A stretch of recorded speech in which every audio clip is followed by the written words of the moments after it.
G'day everyone, it's Courtesy and welcome to an On The Back Wheel video. Today I'm going to install this YSS fork upgrade kit onto my Gen 3 KLR650.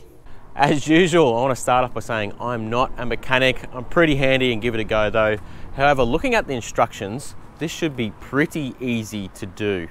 So what I've done is put the bike up on a center stand because you want to get the weight off the front wheel so we can work on the forks. If you haven't, look at my unboxing for my fork upgrade kit and the shock. I've also already installed the shock.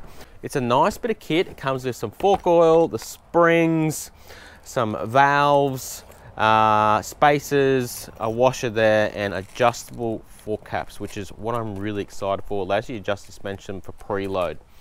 So, straight up, I'm gonna say I am time limited. So what I'm gonna do is, YSS recommends you dump the oil.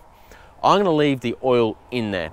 I am going to measure the fork oil gap and top it up if needed with this 10 weight fluid. They recommend you change it all and put 10 weight fluid in. I don't have enough time. I've got like half a day to do this and record everything, and I'm going riding on Friday where I want to test it all out. In a future video, I will be dumping all the oil and doing another mod to the front forks, but that's for a future video, so I thought it'd be good to do that down the track. If I've helped you out or you find my content interesting, hit that subscribe button. All right, let's get stuck in. So what do we have to do? Well, we have to undo these bolts here. There's two here and two down there. Then take the fork caps off for both sides. Probably gonna have to push the bars back as well. We'll loosen them off too. So the tools I have is a 12mm spanner, a 10mm spanner, and a 22mm socket to do the fork caps. You could also use a 22mm spanner, but I don't have one, so that's what I'm going to use. So to start off with, we're going to get our 12mm and loosen off the 4 bolts on either side. Oh, they're done up tight. You could also use a socket here, but this is what I'm committed to at the moment. Socket, because it's tight to get there with the bark busters on. So you may have to do the same. All right, let's see if we can get to this. Easy. All right, there's that off. That was really easy. All right, we have to pull out the spacers. See if we can get them out without moving stuff. I think we might have to move the handlebars back. Because of my pro taper bars, I'm just going to have to loosen off these bolts here and bend it back a bit. No biggie. I've got my trusty rag here, which is some Vegemite boxer shorts. So we don't get oil everywhere. We'll give it a wipe as we pull it out. And that's your spacer. Easy. So to get the springs and washers out, you either have to have someone who pushes the fork legs up, or you make a piece of wire like I have here to just push it down and pull them out. So I'm going to use this by myself. If you've got a friend, just get them to push the fork legs up once you've undone both fork legs. I'm just doing one fork leg at a time. We'll see how it goes. You can also use a coat hanger. I've used fencing wire. All right, get this down in here. There's our washer. That was very easy. Put that on our rag. And let's try get this spring. All right, it was a little bit tricky, but I managed to get the hook. And as we pull it out, I saw this online, you just get your rag and make sure you wipe it off so you don't get oil going everywhere. Not that there's a lot. Voila, there's our spring. Put it inside. Okay, that was really easy. When it's easy, it gets me worried. All right, let's do the other side, which is just gonna be replicating that same process. He's actually done up quite tight. You only need to do the top two, by the way. This side is much trickier because it's got the brake line in the way. It's really fiddly, actually. The Kawasaki shop was doing bolts extra tight up on this side that day. I'll tell you that for sure. Do the fork cap. Actually quite a lot of thread in these.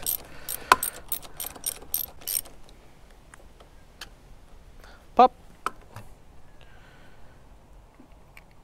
Spacer.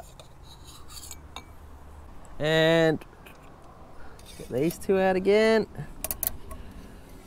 Oh, 2 for 1, baby. All right, let's keep going. All right, here's our fork spring and my fancy Vegemite boxer shorts. just make sure you wipe the oil off and it doesn't drip on your bike. All right, that was really easy. Let's keep going. So I've got the springs, spacers and washers out. Here we go here. This is what it looks like. This was really easy to do, very easy. I mean, the longest part of this was recording it for me. Here's everything you've got. So this is what you should be pulling out, all right? We got the springs that were on the bottom, and we got the washer, then the spacer, then your fork cap. Same for both sides. And this is what I made to pull these springs and washers out. So what we're gonna do next is measure the air gap. So basically that is how much air there is between your forks and where the oil starts. All you need for that is a ruler. I've got this dirty old ruler I've had for years. And we also need to, this is the tricky part, lift up the wheel so it comes all the way to the top. So you have to lift it up like so. It's not too bad to do. So you lift that all the way up and then you measure it from the top here, how far down your air gap is. All right, this is gonna be really tricky to film at the same time, but I'll try and do it. Right, see how we go.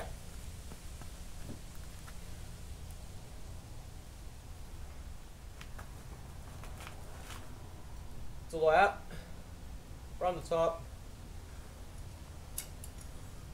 Don't drop your ruler.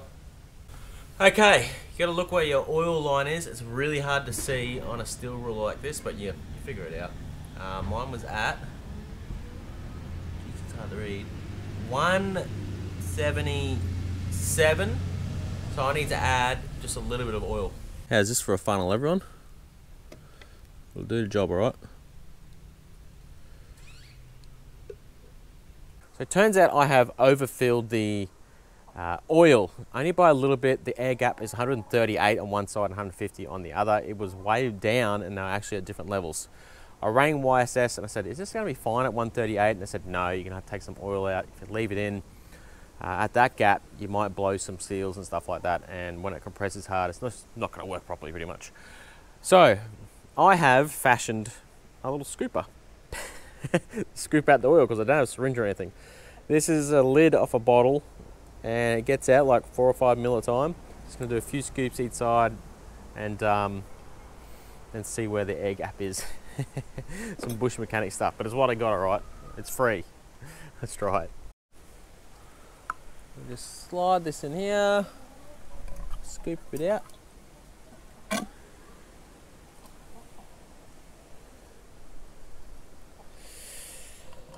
Try not to spill it. Whew. All right, that was an absolute mission, just getting the measurements correct. I definitely recommend getting one of those measuring tools, you know, the syringes with the measuring thing on it to get your fork air gap right, because it's just fiddly. Like measure, measure, measure. Oh, a little bit too much, a little bit too less. So I definitely recommend that, but got it done just with the ruler and my dodgy little oil removal kit. So what we're gonna do now is drop everything in. This is the easy part, the fun part. I'm looking forward to this. All right, let's do it. All right, the first thing we're going to do is drop in these PD valves. They help with the oil flow and everything. Pretty cool, look at that. Very cool. So you need to drop them in this way. So we'll do that first. Just do both sides each time. Just drop that sucker in there. Boop. There it goes. There you go, sliding down. Then we'll do that side as well. Make sure it's all nice and clean. Yeah, lovely. I'll drop that one in there too. Whoa! Oil just went everywhere.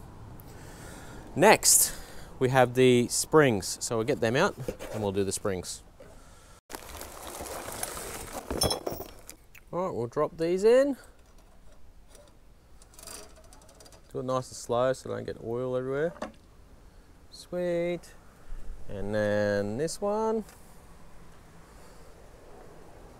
Sweet. It's pretty old. It can go either way. There's writing on the bottom and there's no writing on top. I'm just going to write it at the bottom because that's just what I'm doing. Doesn't matter which way you do it. Cool, cool. There they are in there. Sweet, sweet. Now I need to, so go little instructions here. Okay, next are these washers that go on top of the springs. Here they are here. So put them both on top. Tricky thing here is making sure they both go in flat. So push that down so it's flat. Same with that one. See, they both didn't land flat. I'll just push them down with my little bit of wire. Right, next is the spacer.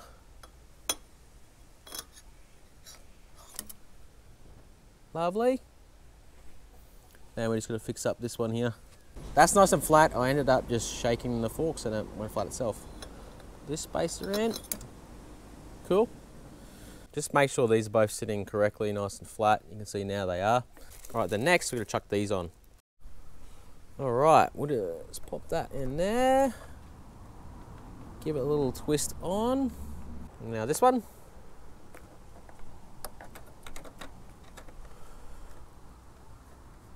So this here is a 19mm to do up the fork cap.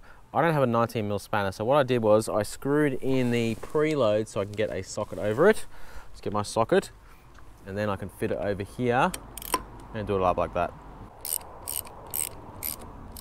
All right, I just torqued these up to 29 Newton meters. Not very tight at all, but it seems nice and snug.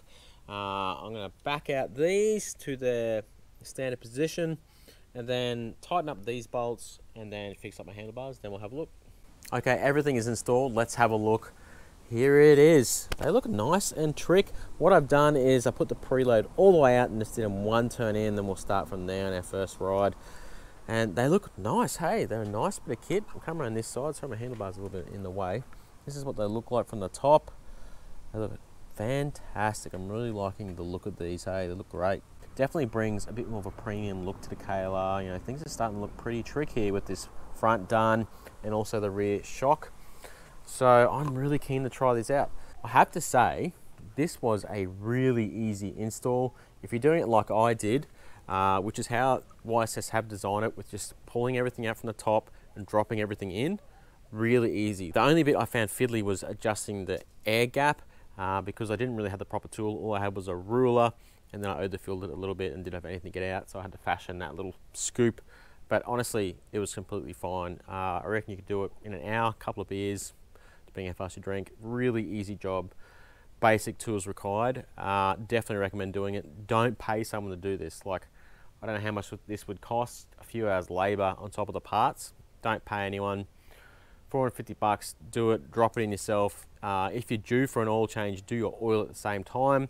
That's pretty easy to do. You just take your wheel out, slide your forks out and drain the oil, pump it a few times, get the oil out. My bike's only got like 3,000 Ks on it and the oil looks pretty good. And I'm gonna drop the oil in the future when I possibly modify the damping rod. So we'll see how we go, but definitely an easy job. Looks fantastic. So keen to try these out. All right, everyone, that is the YSS fork upgrade kit installed. Really easy job. I was surprised. I've never really done forks before. I've done fork seals once, and I vowed never to do that again. This was a really easy job. Anyone can do it. Anyone with basic tools can do it, who can follow basic instructions, which is a struggle for some people, I know. All right, everyone, that's it from me. The next thing I'm gonna do is ride this thing with the suspension all done, rear shock is done, front forks are done. I am super keen, so keen. I'm gonna take it some tracks I know so I can do a good comparison from how it was stock.